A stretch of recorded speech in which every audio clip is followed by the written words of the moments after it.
thank all of you for being here today. It's a real pleasure to see so many familiar faces to our community.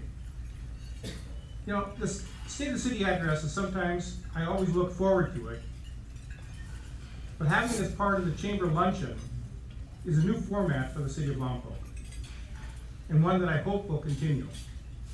I appreciate the Chamber of Commerce for hosting this event, and I thank you in the audience for being here to learn more about our city, what's happening, and the good things to come. Overall, I think we've made some significant strides towards being a more vibrant community and a stronger city. As you go up and down 8th Street, you see major projects being constructed right now. You see some revitalization of some old buildings. Construction is going on. Hopefully, in the near future, you can see some real nice construction of new homes being built on the north end of our town. You also, as you're going around town, hopefully you're seeing staff working hard to deliver the projects that we have recently approved in our budget. The steady growth of the economy, along with new leadership at City Hall, has made some real positive changes. But as you know, change is not easy.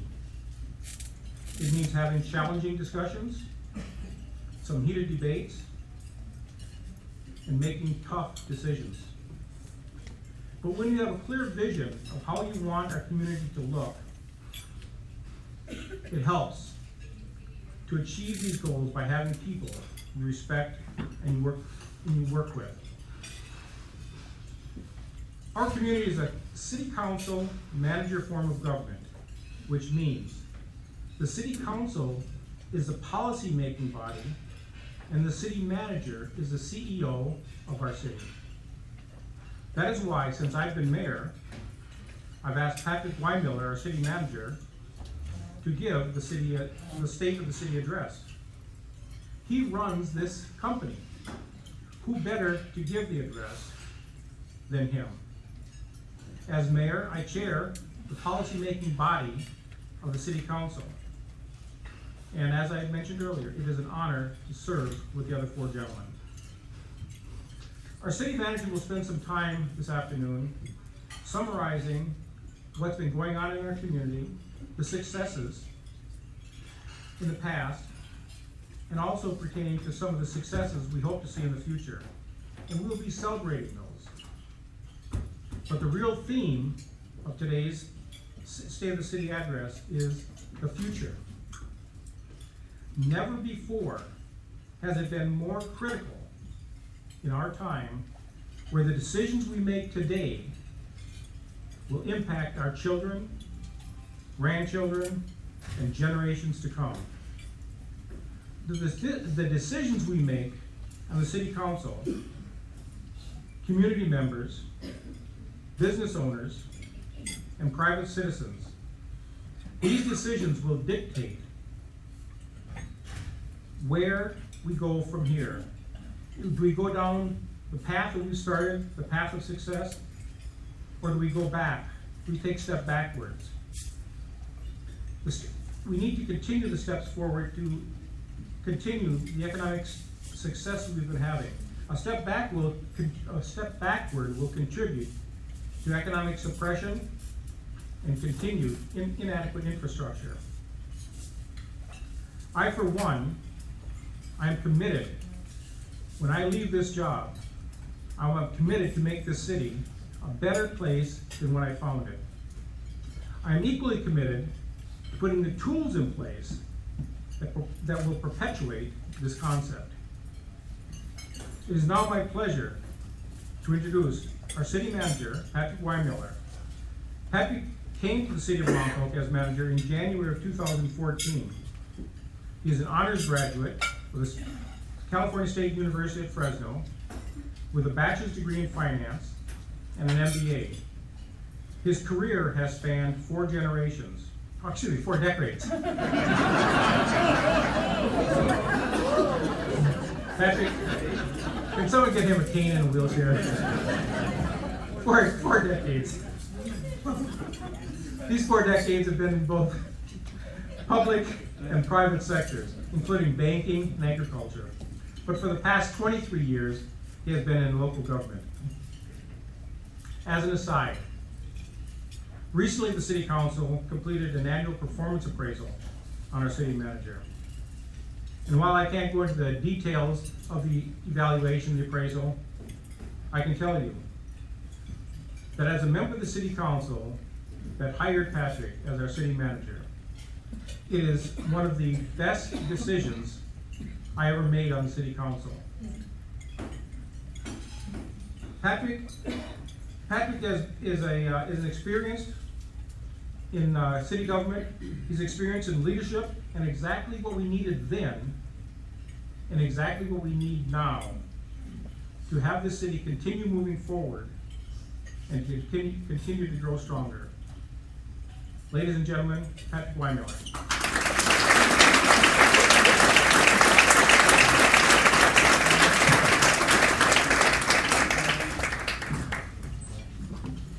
Thank you, Mayor. Thank you to the Chamber. Thank you to you all for being here today and joining us in this discussion. Your attendance certainly demonstrates your interest in our community and your interest in the direction of Lompoc. I thank you because it takes a whole community of caring and active people to guide a city on a greater path. City government certainly cannot do that alone. Community greatness does not happen accidentally either. It is the result of being intentional, having a plan, laying out a blueprint, protecting the principles that lead to greatness, and yet being flexible enough to make necessary adjustments as we travel along this path together. So let me share with you some of the highlights of where we are on this journey and where we, all of us in this room, have been accomplishing recently and what we see when we look ahead. Before I do proceed with that though, I want to say that being city manager here in Lompoc is a dream job for me, and I thank you for that privilege. I want to quickly acknowledge and thank the people without whom I wouldn't be here. First, Mayor Bob Lingle and council members Dirk Starbuck, Dwayne Holmdahl, Victor Vega, and Jim Mosby. I serve at their pleasure, and so far they've seen fit to keep me around, so thank you very much, gentlemen. I appreciate it. I also want to acknowledge former Mayor John Lynn and former council member Ashley Costa, who along with Bob Lingle, Dirk Starbuck, and Dwayne Holmdahl hired me. And I appreciate that opportunity. Can't introduce my wife, Cindy. I just wanted to give a little plug that later this summer we're celebrating our 40th wedding anniversary together.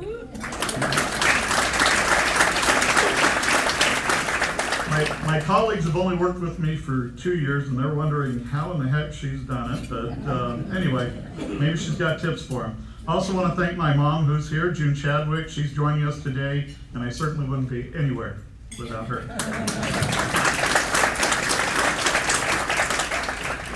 As I arrived in Lompoc 27 months ago, I discovered the many delightful features that Lompoc has to offer, and all of you know these things full well. A friendly and warm community, a city with deep roots and a rich history, and a wonderful climate and clean air that is envied by many. I think sometimes we take it for granted here, but it's pretty nice.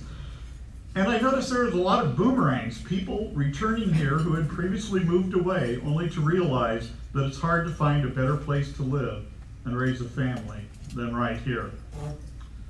As I arrived, I discovered also a handful of challenges. The city budget had been through 5 of its most trying years in city history due to the Great Recession. Special funding sources were disappearing. Aging and inadequate infrastructure was pretty much across the board in streets, police, fire, parks, water, sewer, even our financial computer system.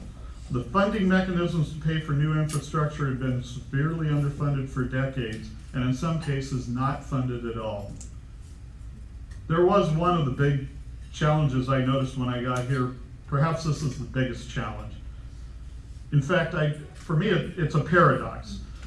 Some of the same people that have lived here for years and generations, some of the people who are ambassadors for all the wonderful things this community has to offer, when I present an idea for change that could boost the city, I get some response sort of like, oh, that won't work here.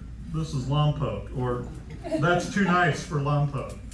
Yeah, I heard those giggles and a few groans, right? Yeah, some of the guilty are here. So, Not to worry. We're going to have an intervention right now, okay? We're all going to get rid of that out of our vocabulary because there is nothing we can't do. So raise your right hand. No, your right hand. Come on. Okay, repeat after me. We deserve and expect the best in Lompoc. We deserve and expect the best in Lompoc. Now tell the person next to you the same thing.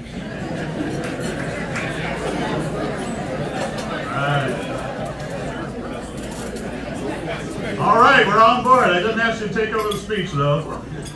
As I share with you all these things accomplished in the past year that I'm going to over the next few minutes, because of time limitations, I'm not going to be able to give individual credit to all the people who have made things happen, and I apologize for that, but there just won't be time to do that today. But you all know who you are, and please know I respect and applaud your accomplishments. I am not taking credit for these accomplishments. Other people deserve the credit. I just get to be the one up here to tell you all about it. So, first, it was just about a year ago that the current City Council met for a couple of special workshop sessions to establish city priorities and to reaffirm the values that we hold high in pursuing those priorities. The current set of priorities are economic development, public safety, code enforcement, parks, and infrastructure/technology.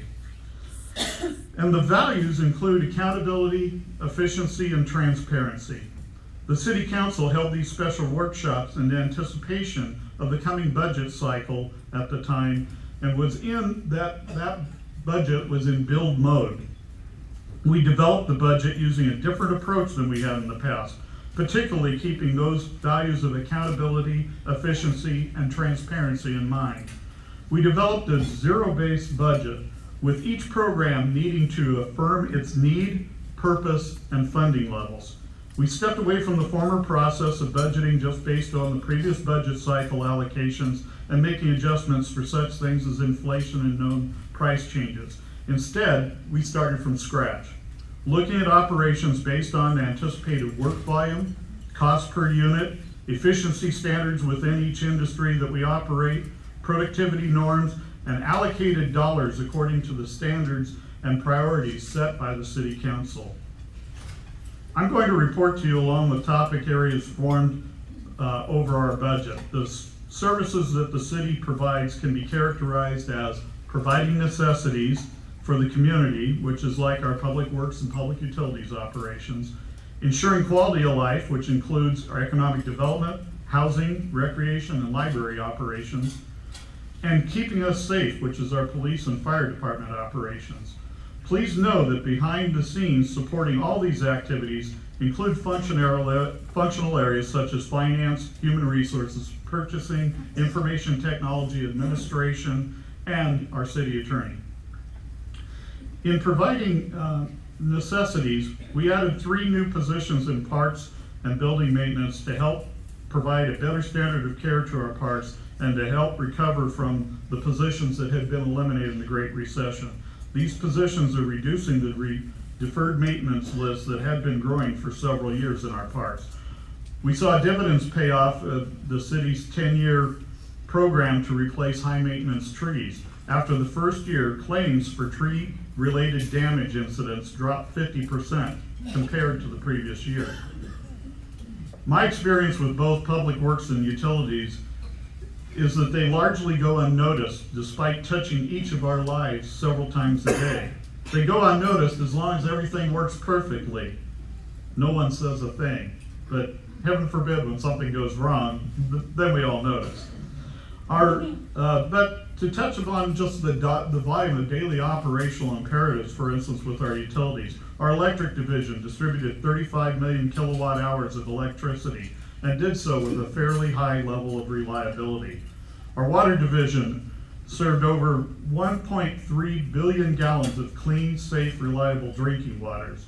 And kudos to you, the citizens of Lompoc, who reduced water usage by another 22% through conservation efforts, well beyond the state mandated levels, and in addition to the great job that you had already done in past years. Thank you. That's worth it. Our wastewater division treated almost 1.1 billion gallons of wastewater at the highest standards to keep our environments clean and safe, complying with all state and federal requirements. Our solid waste division collected over 26,000 tons of municipal solid waste, recyclables, and green waste, and operated our landfill in an environmentally responsible manner, again, complying with all regulations. We began broadcasting of our low-power FM radio station, KPEG 100.9 on your FM dial. This provides us with simulcast opportunities for programming material currently on TAP TV, as well as an additional form of communication in the event of emergencies.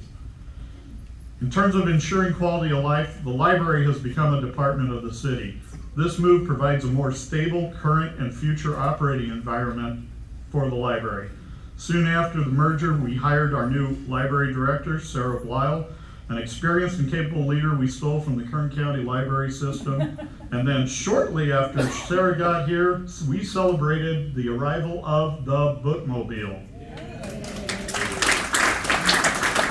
What a beauty it is. If you have not seen it in person yet, please make an effort to do so. We owe a huge debt of gratitude to the late Charlotte Benton, former mayor of Lompoc, whose vision and generosity in supporting Children's Library has taken the form in this bookmobile. Thank you as well to the Benton Trust and all the other contributors who helped make this bookmobile a reality. Besides the bookmobile, the library has had more than 312,000 visits in the past year and currently boasts over 1 million books, movies, music, and other resource items available to all of you. In economic development, a lot has been happening in the community, due in no small part to the rigorous efforts of Teresa Gallivan, our Assistant City Manager, who also serves as our Economic Development Director. Her team has tirelessly worked over the last year to promote Lompoc, attract new businesses, clear the obstacles for existing businesses to expand, and to promote incentive programs for investments locally. In the area of planning and development, the 2030 General Plan update was completed, which includes an economic development element. The Hilton Garden Inn broke ground at H and Barton, and upon completion will add 156 rooms to Lompoc's current inventory of 991 hotel rooms. We are growing as a destination. This is a good thing for our economy. Several new restaurants opened, including Floriano's, that relocated and expanded to the former Carol's restaurant at H and Barton, and did so making use of the city's utility rebate economic incentive program. The Lompoc Radiation Oncology Center completed construction and began serving Lompoc residents. Not only has this been a great addition to our growing healthcare industry that provides living wage jobs, most importantly, it provides world-class cancer treatment right here in Lompoc and relief from traveling to treatment for those in our community who are battling cancer. We completed annexation of the Summit View Homes project area at Harris Grade and Carissima Road, which plans to build 44 homes. This was a hard-fought battle to expand our city limits and may be foretelling of future annexation challenges. Not all of our projects we worked on resulted in a launch. The city team spent an immense amount of time, effort, and energy in trying to make the proposed Space Center project a reality. Ultimately, though, the City Council and city staff have a fiduciary responsibility to you, our citizens, to protect the money and assets you have entrusted in our care. While the proposed Space Center had creative and interesting concepts, such a project proposal must meet fundamental requirements to demonstrate the experience, plans, and financial capital to deliver a completed project. Without those elements being proven, we just could not gift the 82 acres of land to the project proponents. The City Council took plenty of heat for their decision, but as someone who watched closely all of the events and had the information, I can assure you that it was the correct action, and I applaud them for their courage. Not wanting to merely put the property back on the shelf, City of Lompoc staff is developing its own concept for using the site to develop amenities for the community that are consistent with its allowable uses. That's just a teaser, and you'll have to wait to hear more about it. But just let me tell you, it's going to be neat, and it's going to kill the old tired line that there's nothing to do in Lompoc. For anyone that thinks not much is happening in the Old Town area, time to think again. The Solvang Brewery Company pulled permits and has been converting the former Beatty Ford dealership at H and Chestnut into a restaurant and microbrewery. The city partnered in providing a $200,000 economic development loan for this project. The city conveyed ownership of the Lompoc Theater to the Lompoc Theater Project Committee for the price of $1.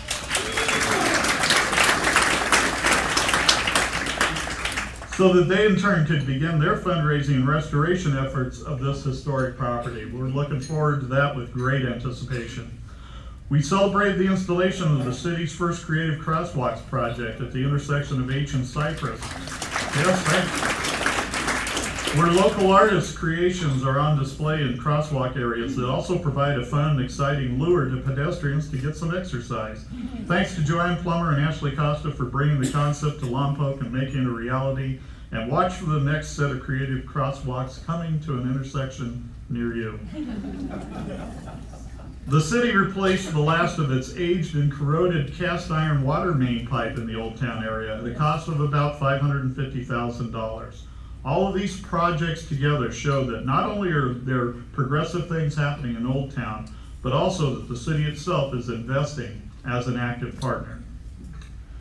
A lot has happened in our housing programs as well. The tenant-based rental assistance program provided rental, security deposits, and utility deposits to low-income households and obtained rental housing in the city of Lompoc.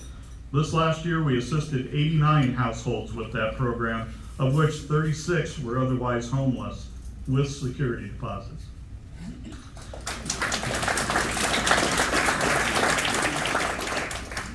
The city sold the Marks House to Good Samaritan Shelter for $1 in a transaction approved by the City Council. In addition to continuing to provide transitional housing for families in need, Good Sam also renovated the adjacent Harvey House, combined with the generous donation from Mrs. Harvey. It is absolutely beautiful. What an improvement from when I first saw that house. And is currently housing a family of 8 who recently lost the father in the family unit. This is a classic demonstration of the good that can be done when you combine together the efforts of a nonprofit organization, a private citizen, a city, and the county. And we applaud all of them for their efforts.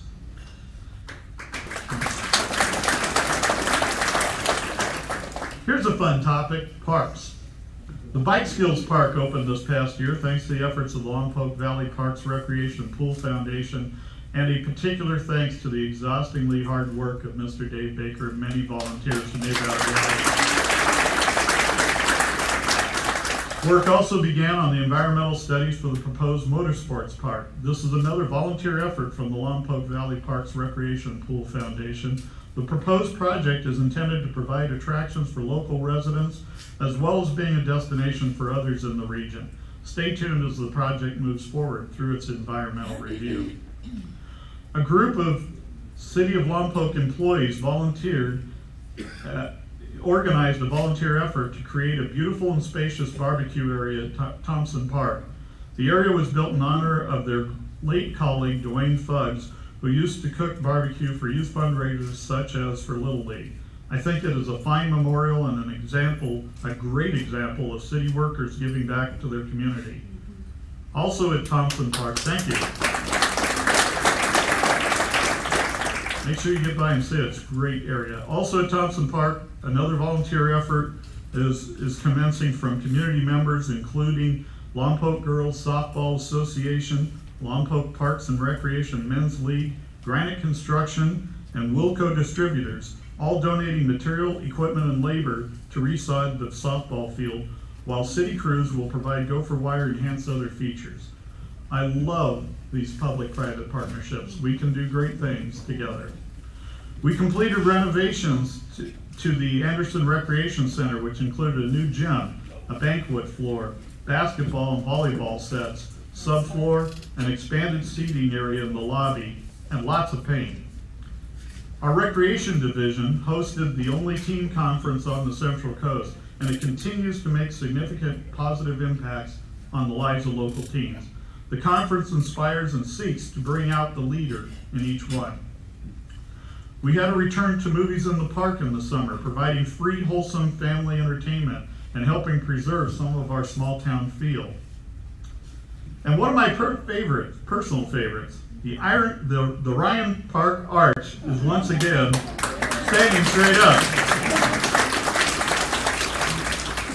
Now this is just a glimpse of things to come. More on that when we talk about looking into the future. But I do want to mention that the project was awarded the American Public Works Association Project of the Year.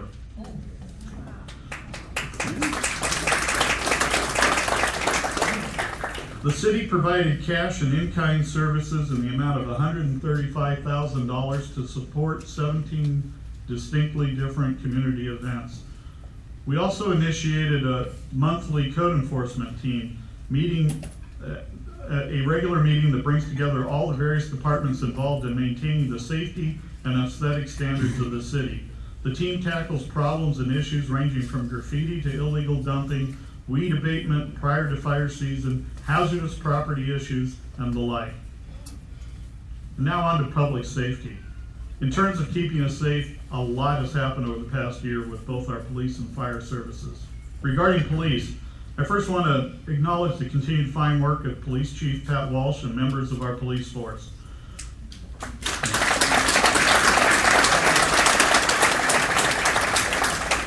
Chief Walsh continues to do what he promised to do when he arrived, and that was to improve police relations in the community through increased outreach and to improve internal organization of the department with a return to the basics. This past year, our police department saw several retirements, and though we were sorry to see several dedicated people leave, these retirements made way for several good hires. Joe Mariani has joined us as a captain, and he, along with Captain Ed Lardner, assists the chief in providing executive leadership for our department. We hired 6 new police officers, 2 police records technicians, a dispatch supervisor, a dispatcher, and a jailer. We also promoted 3 corporals to sergeants and 3 of our officers to corporals. Lompoc PD had the largest drug and cash seizure ever recorded in their history, with over a pound of heroin, 3 pounds of meth, and a pile of cash that I believe took over 6 or 8 hours to count. It was pretty impressive. The Detective Bureau solved several high-profile cases, and we could spend a day just talking about those, but we're just going to glance right over that, but know that they are working hard. On the proactive side, Lompoc PD expanded its outreach, organized community walks, engaged faith-based and non-profit service organizations, and participated in many community events. We released our Lompoc Police app, and it already has over 11,000 subscribers. If you haven't seen it yet, it's a great source of receiving relevant information while providing easy access for contacts to our department, including a tip line. On to the fire department, which is led by our Fire Chief Kurt Latipow. I wish I had the words to convey how blessed we are to have Chief Latipow here in Lompoc. Not only is he a capable leader in our department, he's one of the standard bearers in the fire service statewide. He not only organizes and leads our fire department, but he actually teaches other fire chiefs on how to provide better levels of service. Chief Latipow and his team handled an increased workload in this past year in an incredible fashion. Calls for service increased to 4,230 from 3,888 a year before, nearly a 9% increase in just 1 year. Our fire department took command of our building inspection function, unifying that with our fire marshal activities in an effort to further streamline our services for new and expanded development. We welcomed 3 new firefighters to the department. We preserved 6 firefighter positions and 3 police officer positions that otherwise would have been lost when their grant funding ran out and expired. And I thank again the City Council for making those appropriations. Fire conducted 195 outreach programs to proactively teach citizens, particularly kids, how to stay safe. Our fire department initiated utilization of mobile data terminals in response to apparatus, in its response apparatus, enhancing communications and data collection. Our fire department and our Public Works Department both put forth considerable effort to prepare the Lompoc community for the possibility of the most intense El Nino storm activity. We're still waiting for all of that to come, but we were ready. Our fire department assisted the county in battling and quickly suppressing the Burton Mesa fire this last year. Here's a great report. All fire service countywide, including our own fire department, achieved a significant accomplishment in cardiac saves. The national cardiac save rate average is right around 28%, and our local departments countywide were experiencing about that level at 27%. But due to some intentional efforts of all local area firefighters, we have increased our cardiac save rate countywide to 58%.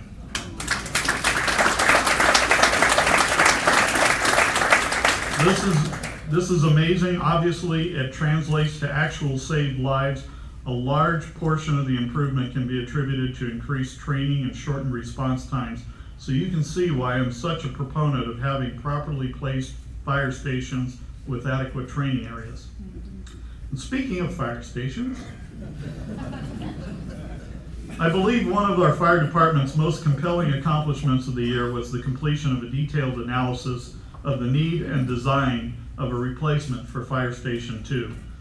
This station complex, had it been approved, would have served as fire administrative headquarters and as the city's emergency operations center in addition to replacing the current Fire Station 2.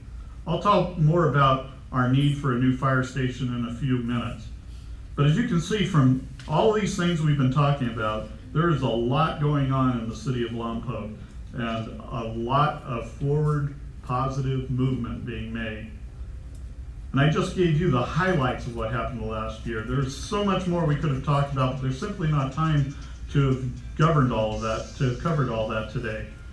But as to where we are today and where we are headed in the future, let me touch on a few issues that I encourage you to be informed on in the coming months. We have exciting new projects and a handful of very serious challenges ahead. We have important land use planning decisions ahead. At the next meeting on April 5th, the City Council will consider the Bailey Avenue annexation proposal. Regardless of your opinion on how we grow or exactly where we grow, there is no doubt that a healthy future for Lompoc necessarily includes growth. Growth to the south is not reasonable due to the topography. Growth to the east has been battled with great vigor by many parties for many years. Growth to the north has at times been encouraged, but as our most recent annexation experience to the north was being met with considerable resistance and delays, it leaves me fairly uncertain as to our ability to rely on north movement exposure. Maximizing infill is a great approach, but unfortunately we have a limited infill capacity. We're a fairly dense city already, but we should make use of the infill that's left. But because of its limited capacity and the need for growth to occur, the only proposal left is to grow to the west, and it's worthy of our attention to see what happens with the Bailey Corridor annexation.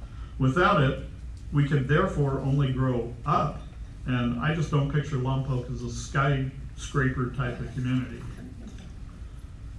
We are in the process of updating our zoning ordinance as well, which not only will have a part of guiding how we grow, but also in setting standards for livability, quality of neighborhoods, economic development opportunities, and aesthetics. This is more than just the processing of a government document. The decisions that are made regarding the zoning ordinance will impact our quality of life for years to come. Out in the wine ghetto, many winemakers and tasting room operators have approached the city to encourage zoning changes that allow for dining in an otherwise industrial zone. It seems very reasonable to me, and I see that for many people, wine tasting and dining go hand in hand, and this can be a great economic enhancement to the city. So we'll be tackling that issue as we work our way through the zoning ordinance update. But for any of you wine ghetto operators that may be here, I have a strong word of encouragement for you. Please get on the same page. When the group, please, encourage them, please. When the group appeared before the city council they all advocated allowing dining, which is again good idea, but there were spirited and even heated disagreements amongst the group itself as to exactly what sort of dining should be allowed or prohibited. It left most of us there in the meeting puzzled. Please help us to help you, and get to be a unified voice on how we're going to proceed with this very important issue. There's some exciting commercial and residential developments ahead. The Toads Group and other developers have recently indicated they will soon be ready to begin construction of infrastructure for the Burton Ranch project, and have reached out to the city to partner in helping move that development forward with the formation of a Melrose district to provide support for that infrastructure. This should become a blueprint of how we should proceed with all neighborhood developments in the future to ensure adequate infrastructure is in place and maintained. The Central Coast Business Park is launching its building and development activities just south of the airport. This promises to provide valuable and needed industrial capacity to Lompoc. We have received building and grading plans for Chipotle Mexican Grill near Central and H, and those are now being processed. We've also been told there are plans to develop the Habit Burger Grill next to Chipotle, but we haven't received those plans just yet. Looking ahead, I wish that everything I had to share with you was good news, but it's not. We are struggling with some significant issues and matters that are not always pleasant. But I promised the city council that hired me that I would always be candid and honest with them and with you, and I won't sugarcoat the truth. We have some significant issues. We have a significant social issue that we've been addressing and need to continue to address: homelessness. It is a complex issue with no simple or easy solutions. Let me first say that homelessness is not a crime. I received a call one day, and unfortunately this was not a unique call, from a citizen who was livid because of a homeless person being at a bus stop where they could see them and smell them. It was as though they wanted to be free of the burden of sharing their city with those people. If that's your feeling, you need a cardiac exam. You need to get your heart checked. Indeed, if there is bad behavior involved, we need to address that bad behavior as we would with anyone, regardless of their housing situation. Ultimately, the plight of the homeless, however, needs to be addressed in a comprehensive manner, because rarely is the sole issue of a homeless person the fact that they need a home. Mental health issues, physical health care, addictions, abuse, joblessness, training needs, nutrition, counseling, family reunification, and transportation are elements that frequently must be addressed in each individual case, in addition to housing, and must be addressed all at the same time to be most effective.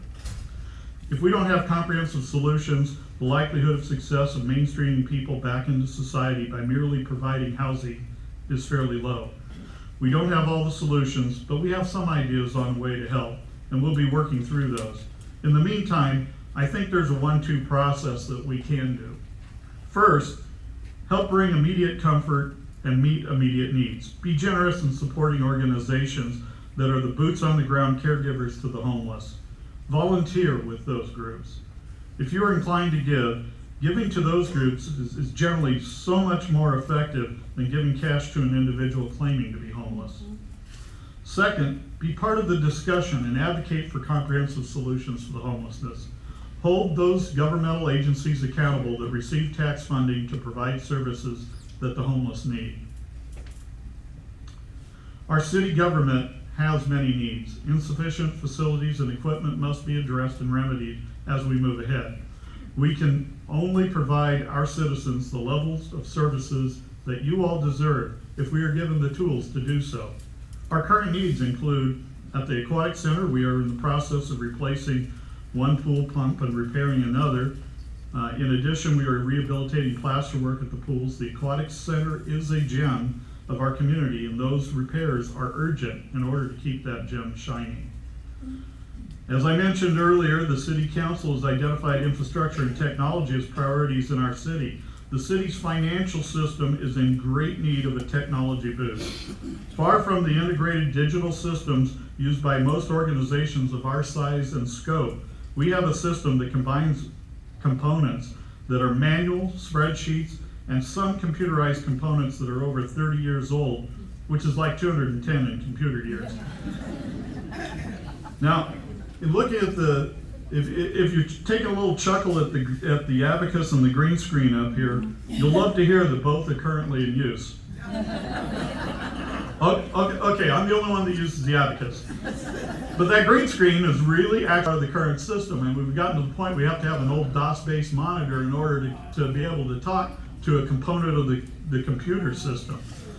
So we'll be biting the bullet to make significant investments to automate our systems and allow them to cross-communicate, reducing significantly such things as billing errors, service delays, and enabling us to automate processes that are currently way too manual. We plan to begin development of our new transit and fleet center at D and Chestnut.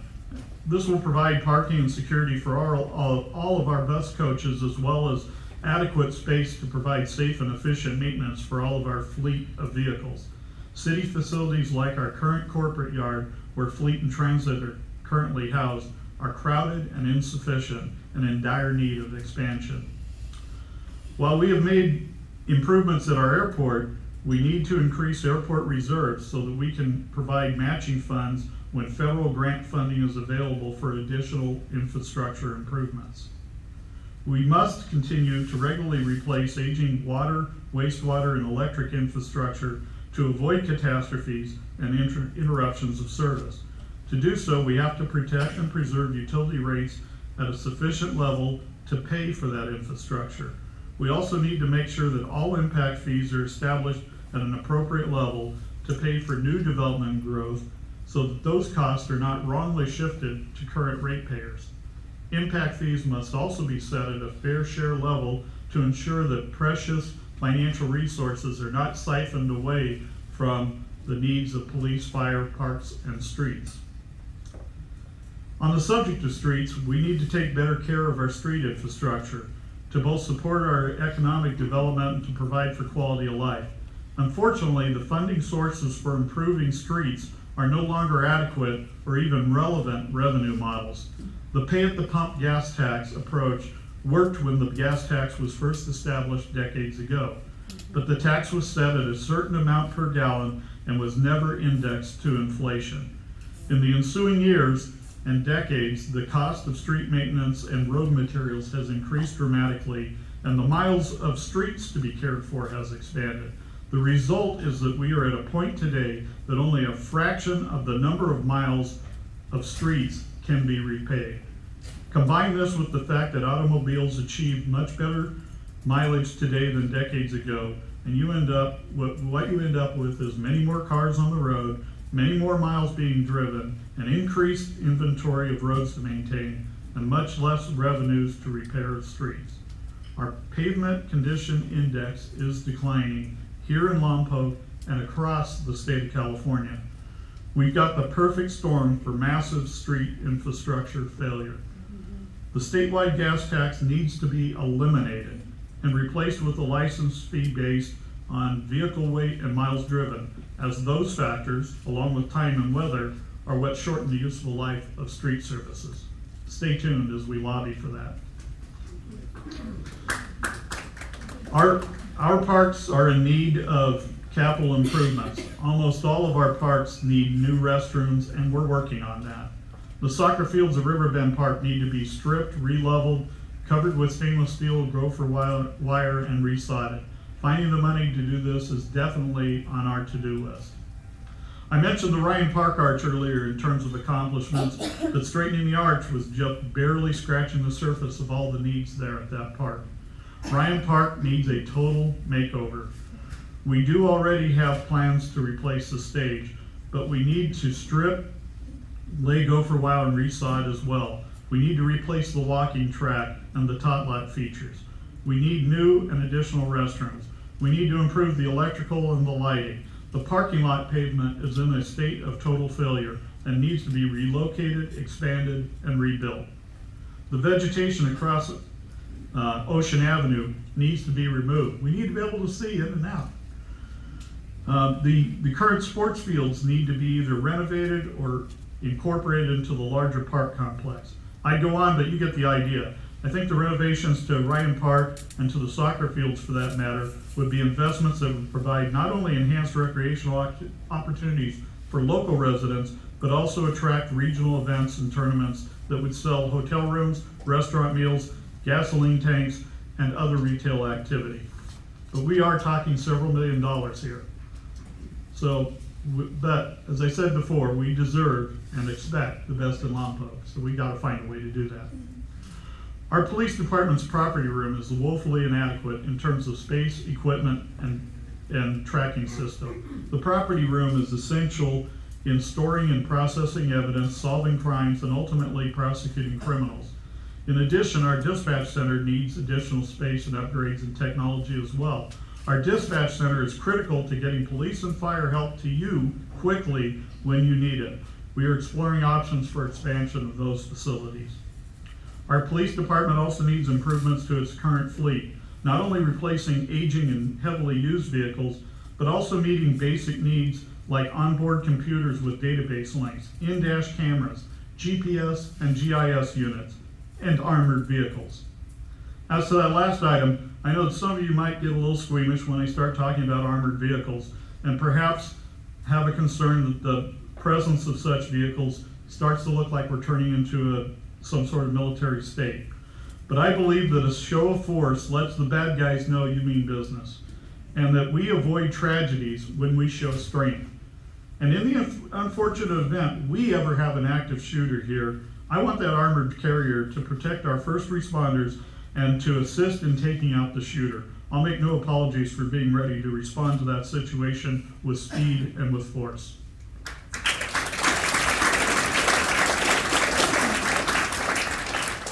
Earlier I mentioned our proposed complex to replace Fire Station 2, Fire Administration offices, and Emergency Operations Center.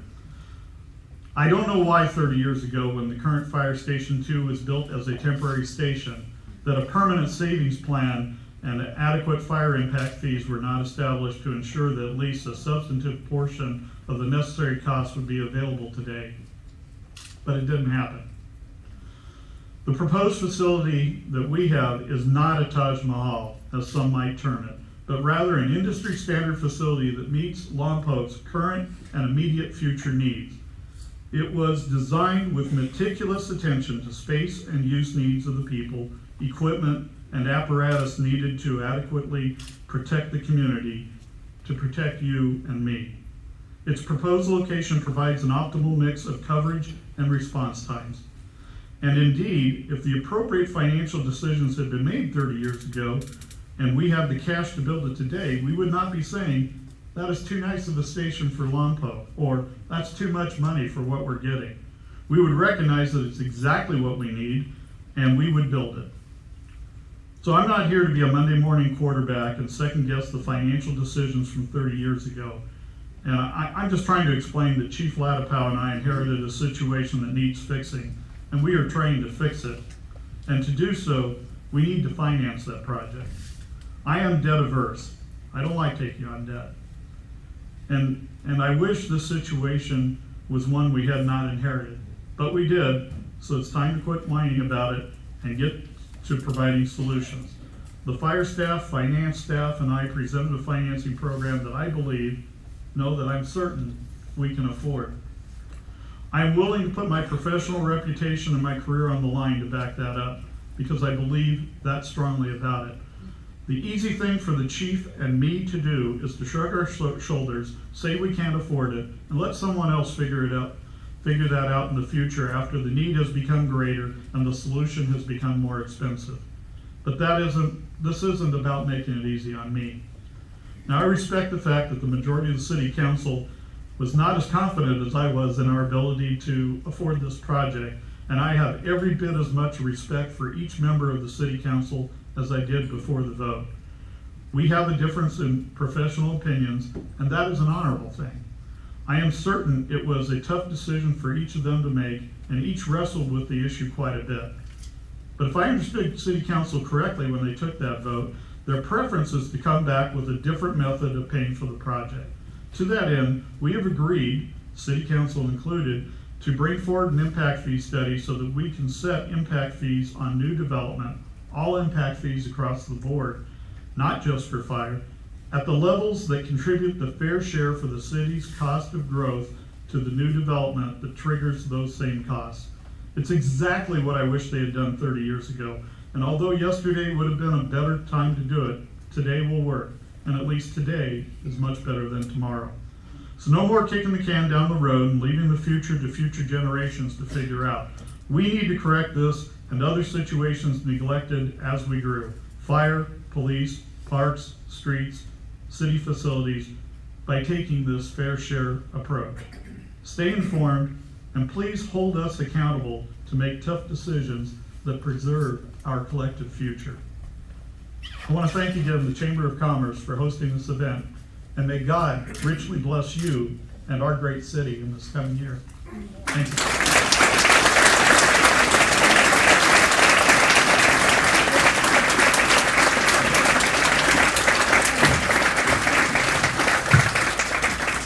Okay, as we wind down our luncheon, thank you again to Patrick for the presentation, to Mayor Lingle for being here, my staff for helping put this together, to Teresa Gallivan and the city staff, Mario Guerrero, Sue Slavens for helping make this all work. We appreciate their help in doing this. Now the mayor, or the city administrator has agreed to stick around afterward. I know many of you probably have to go back to work, but he will stick around and will be here and available to answer questions for anyone who would like to stick around. So with that said, luncheon's over. Thank you for being here. I hope you learned something. Again, Patrick will be here to answer questions. Thank you.